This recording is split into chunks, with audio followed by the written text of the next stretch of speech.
Okay, maing mudto na usab kinatong tanan Luzon, Visayas, Mindanao, mayong mudto Philippines, maing mudto world, maing mudto universe.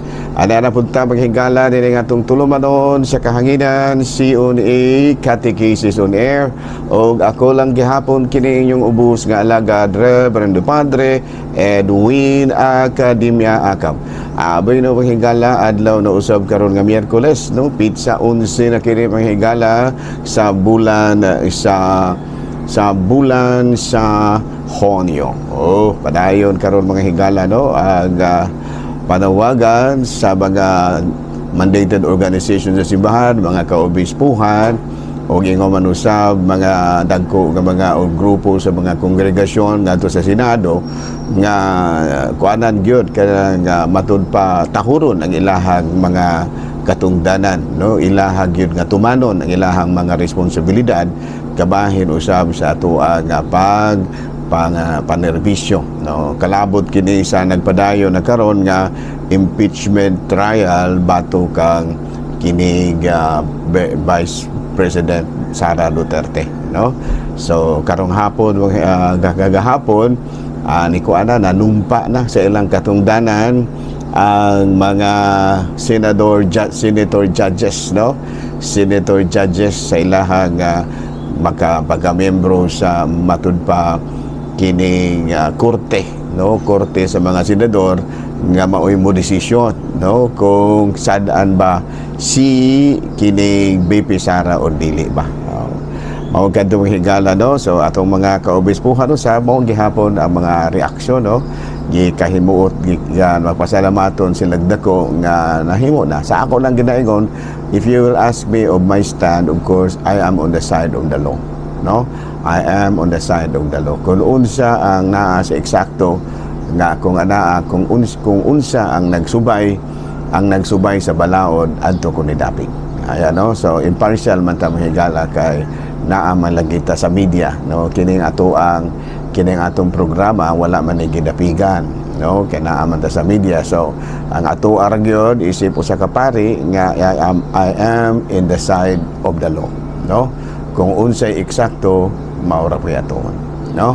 kung unsay pinasubay sa kabuton sa Dios maura po aton ana no nahala no padayon ta mga gala ari kita sa ato ang saint of the day of course ang atong saint of the day karon June 11 walay lain kung dili si Saint Barnabas no kini si Saint Barnabas o sa Binisaya pa ni San Bernabe no dili Barabas kaduna may kung sa Binisaya ang Saint Barnabas San Barabas dili lahi man to lahi man to si Barabas may mga higala no ayo mo katinguro nga mo job no nay do na bay mura ba og tingog no actually ga brown out there is amoa so muna nga samtang nga nagpahigayon pug sa ato ang muluhaton madungog yun mga higala wa man laing mahimo mga higala kay wa man laing lugar no so muna nga agwantahan lamang ha mga higala no maklaro raman siguro diha no pero klaro kaayo ang generator sa pikas nga building no sige ra masabtan raman siguro ni atong programa dahil no sa ako na ginaingon ang atong santo karon walay lain kung dili si San Bernabe no San Bernabe no taga Cyprus kini si San Bernabe no niya dedicated his life in service to God, left everything behind and accompanied Saint Paul in his journeys, also experienced persecution and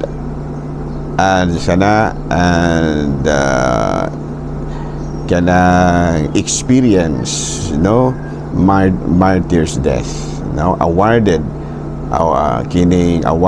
with crowned with martyr's death no so karong adlaw mahigala gihinumduman nato ang lain na pong patron sa Katolikong simbahan nga mao si San Bernabe nahala no padayon ta manghigala sa ato ang mga buhaton ni ining kamudtuhon hala no ari na ta manghigala sa ato ang mga abi no sa atong CBCP News ari na kita sa atong CBCP News mga kaobispuhan o mga dagkong mga grupo mapasalamaton og dako nga nagpapadayon na ang gisugda na gyud, no, ang kining impeachment complaint bato kang BP Sara. Mahinumduman nga ang mga superiors of kini superiors, no, sa mga nagkalain-lain nga mga grupo sa mga kongregasyon nanawagan, no, nanawagan gani mga lain usab nga mga grupo, mga ang upat ka mga universidad sa Ateneo nanawagan gid usab. So tungod diini karon nga nagpadayon ang impeachment, nagmapasalamaton usab, no, sila nga at least natuman nga matud pa paghatag og kining gitawag nato makiangayon nga husay kung sadaan ba o dili kini si BP Sara. Balita mga higala gitan dito sa Vatican, Pope Leo III may pahinumdum kang Presidente Trump nga maghinay-hinay lang sa iyaha usab nga mga desisyon kabahin sa mga migrants, no, mga illegal migrants. Gani mahinumduman nato nga baguhay pa lang atong nakalabay nga adlaw usa ka duguon kaayo, no, nga matud pa round up o pagdakop sa mga illegal migrants ang nahitabo usab dito sa Amerika. Gani adunay ubay-ubay nga nangaangol gyud. So nanawagan karon si Pope Leo XIV nga maghinay-hinay lamang si Presidente Donald Trump sa iyaha usab nga mga desisyon. Mao kadto mga higala mga balitang simbahanon niining kamudtuhon ug padayon kita sa ato nga mga gimbuhaton. Nga bueno, ari na ta mga higala sa atong mga pangutana. Father, dinganong di man gyud pwede nga mga lawat ang bana o asawa o magtiayon sa pamilya nga walay kasal ngadto sa pari. Ano? By the way, tinon ka na, no, dili jud nato, dili maayo alang sa usa ka magtiayon nga walay kasal nga mga lawat, no? Civilly married couple is not a valid marriage. So if Catholics, in Catholicism, cohabitating and having a sexual relationship, he or she committed fornication, which is a mortal sin. Receiving communion outside of the state of grace is very dangerous. So, sa ito pa kung binisayo na ito mahigala, no? Katong nakasal lamang sa sibil, sa ito pa sa mayor ba o sa huwes, no, dili gina atubangan ha, although nga valid na siya sa balaod sa yuta sa civil law, apan sa balaod sa simbahan di gina siya pwede, no. Kinahanglan nga simbahan pari gyud mo kasal ninyo. Ato pa ginadili na siya ilabi na gayud kon mag-ipon unya magbuhat diining sexual relationship, no, kay naka sa ilang paghimo niya na nakasila sila sa sala nga fornication.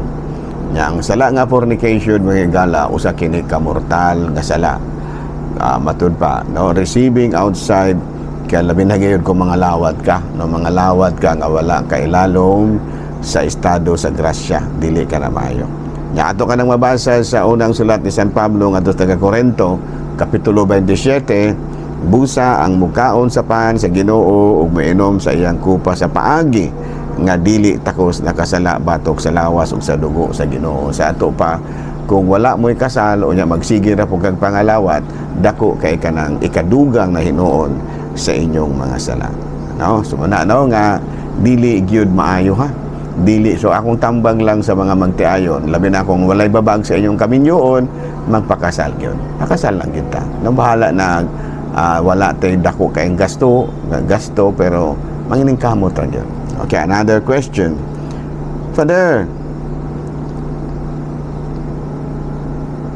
pila man gyud edad sa pwede ng mga lawat, no? Kalikit-katikisan na to. Actually, sumpay man na.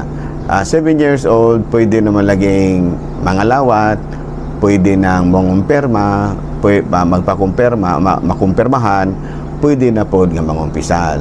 No? Nga naman, tungod kay anaan naman siya sa age of reason. Unsa man ay age of reason? May buot na ba? Nandun na may buot na siya.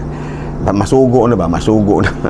May buot na, masugo na. Kaya katong basahon sa kining Matthew chapter 19 verse 14, Si Jesus miingon, pareha ka nako ang mga bata ug ayaw sila hugni kay ang harian sa langit alang sa mga sama kanila. Yan o. So mga lawan nita, no, magpabo kanang gitawag na to mga lawat unya kinahanglan nga katong makahimo na pagkumpisan. Okay la age of reason, unsa man ning age of reason padre? Ang age of reason kana lagi kamaunang kana ba ang gitawag nato sa English o do psychologically kuana sila stable o kana buti ba sa makasabot na o pasabton dili gyud nga blanco pa makasabot na o pasabton o diya kining gitawag ang pagpakasal kinahanglan gyud ka magpakasal na sila no kay ang kasal usaman kapaagi nga diin nahimong valido at tubangan sa Dios ang inyohang pag-ipon isip bana o asawa. Sabi no, dinin na lang sa takutong higala kay brown out mi diri sa ayungon ga brown out mi so sige na laman no ato lang gihapon nga trabaho lang gihapon ta pero malagi na madungog ang kuan mo higala madungog ang atuang tingog sa atong generator sige na magkasinabot ta siguro ta. So din na lang ang kutob, ako lang gihapon kini inyong ubos nga lagadre, Brando Padre, Buena Academia Akab, mana milit na usab kaninyo o manalangin kanato ang Dios nga magkagahom sa tanan, Amahan, Anak, Espiritu Santo. Good noon, Pilipinas.